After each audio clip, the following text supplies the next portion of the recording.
Dans cette séquence de Photoshop CS3, nous allons voir la nouvelle gestion des outils de clonage tels que le tampon et le correcteur grâce à cette palette qu'on le trouve ici, dans la fenêtre source de duplication. Je vais commencer par dupliquer le calque, plutôt de créer un calque supplémentaire au-dessus de cette calque pour faire mon correction avec les outils tampon ou correcteur. Pour sa fonction, il ne faut pas oublier de sélectionner tous les calques.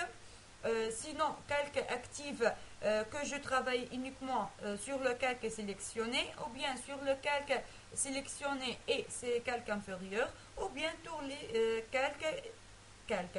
Avec cette petite finesse qui consiste à prendre en compte ou non l'action des calques de réglage dans la correction. Je vais commencer tout d'abord par choisir un nettoyage de l'image ici, par exemple dans l'herbe. Donc, comme l'habitude, avec la touche Alt, je prends la source de duplication qui permet d'utiliser pour corriger cette défaut dans l'herbe.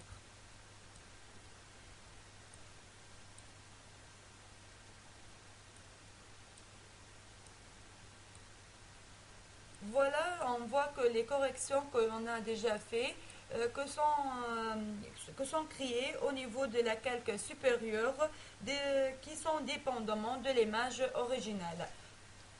Maintenant, si je fais de la duplication des pixels dans le ballon, bien je vais choisir une seconde source, prendre la texture du ballon, comme l'habitude avec la touche Alt, on prendre une source de la texture de ballon et puis on fait le recopier sur le ballon pour le nettoyer. Donc en fait je recopie la texture du ballon et la chrominance va s'adapter. Mais je revenais maintenant dans l'herbe et je continue à cliquer. Je vais recopier la texture de ballon, ce qui n'est pas évidemment. Alors c'est la raison pour laquelle je peux revenir à la source numéro 1 et c'est en fait la source qui prend à l'herbe et je continue de corriger la texture de l'herbe.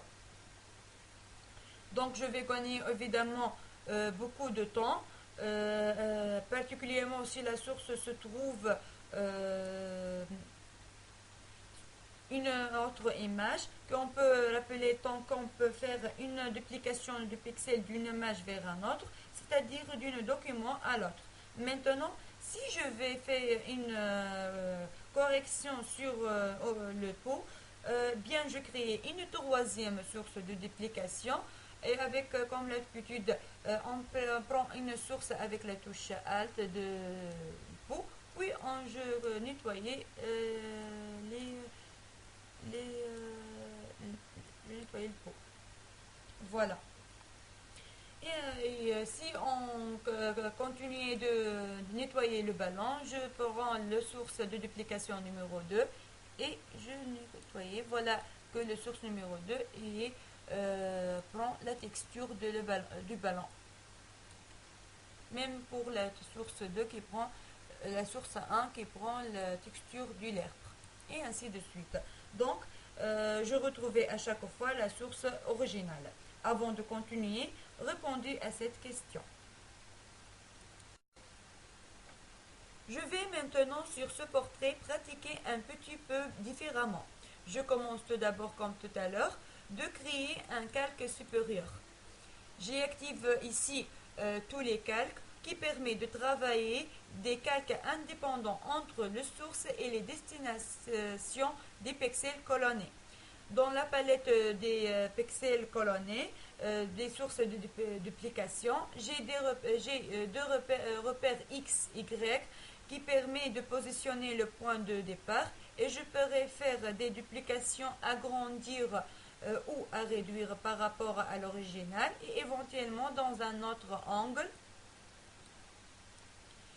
qui est avec un décalage de l'image qui peut permettre de mesurer ici et verrouillage de l'image. Maintenant, commençons le travail. Lui-même, je vais ici afficher une incrustation de l'image. Ça signifie que je vais créer une image fantôme qui va me guider dans mon repère. Exemple, je peux prendre une source ici avec la touche Alt.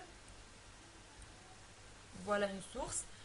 Et au moment que je décalque le pixel, je le fais avec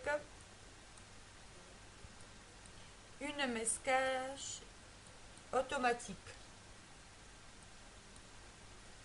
Voilà le masquage automatique qu'on utilise. Au moment que je copie le pixel, je peux aussi le supprimer. Et dans ce cas, là, si je le repère de l'autre côté, je le prendre ici une source avec la touche Alt comme d'habitude.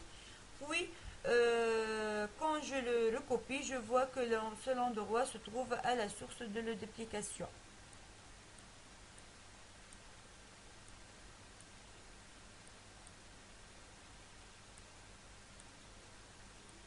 Voilà.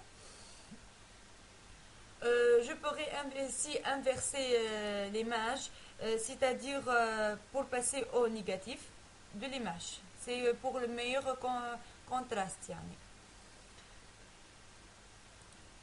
Cette nouvelle gestion des outils de duplication de pixels dans Photoshop CS3 nous apporte plus de précision à un gamme de temps considérable, surtout quand la retouche est très importante.